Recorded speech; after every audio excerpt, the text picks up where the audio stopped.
Je parlais aujourd'hui avec une amie de l'importance de vivre le moment présent.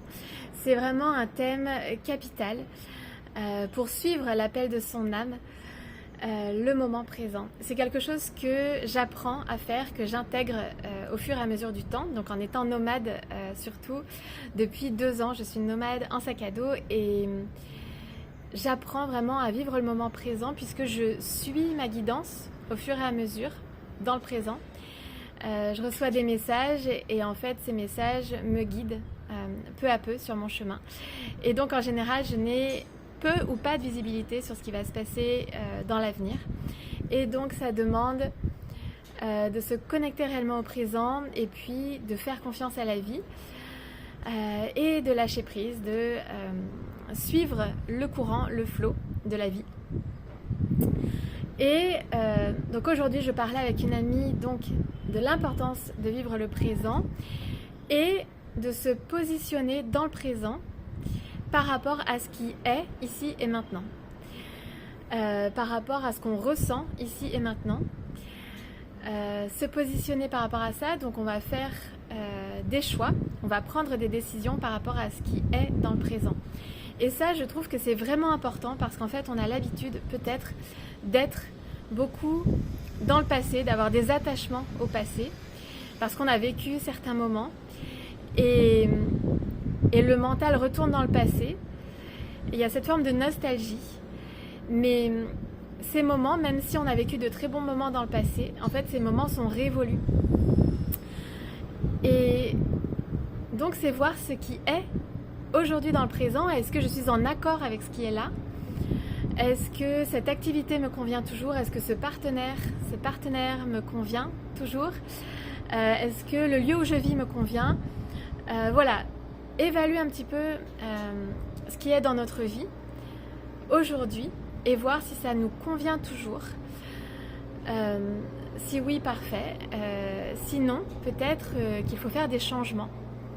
Et donc se positionner dans le moment présent par rapport à ce qui est là, parce qu'en fait la vie c'est le mouvement, c'est le changement, et à un moment donné dans le passé quelque chose nous correspondait, il y a eu une connexion à un moment dans le passé par rapport à une activité, à un lieu, à quelqu'un par exemple, mais ce n'est peut-être plus le cas aujourd'hui, puisqu'en fait on change constamment, heureusement, puisque c'est comme ça qu'on évolue.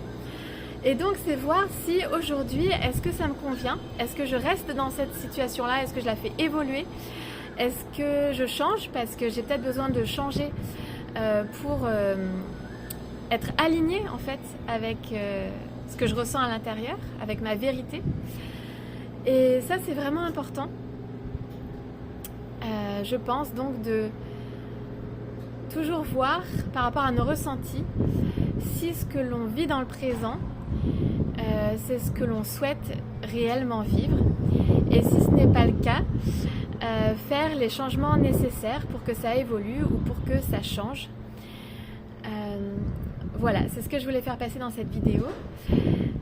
Donc ne pas vivre dans le passé, ne pas faire vivre le passé dans le présent en fait, vivre réellement le présent, et ne pas faire de projection dans le futur, parce que là aussi c'est un imaginaire.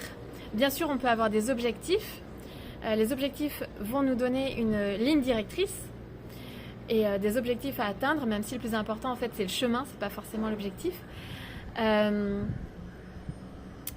en tout cas ne pas faire de projection dans le futur. Souvent le mental va vouloir contrôler les choses, faire des stratégies, va imaginer des choses, va projeter des choses, alors que la stratégie, c'est la stratégie du moment présent.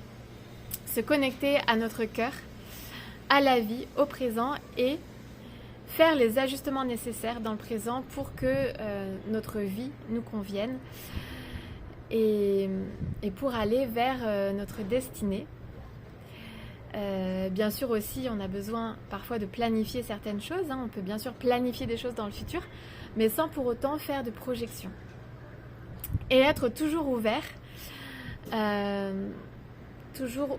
la vie, parce que la vie, elle peut nous amener vers des chemins qu'on n'avait pas prévu d'emprunter. Donc rester ouvert à la vie, à ce qui peut se passer dans le moment présent. Rester flexible, je pense que c'est vraiment important. Voilà, je vous dis donc à très vite. Vous pouvez me rejoindre sur les réseaux sociaux, sur Instagram, Facebook, sur la page sur les ailes de Gaëlle, et me retrouver sur mon blog sur lesailedesdegaëlle.blogspot.com, où j'essaye de raconter, de transmettre ce qui se passe dans ma vie au quotidien et surtout les enseignements que je vis, que j'expérimente et que j'intègre et que j'approfondis au fur et à mesure de mon chemin. Je vous dis à très vite.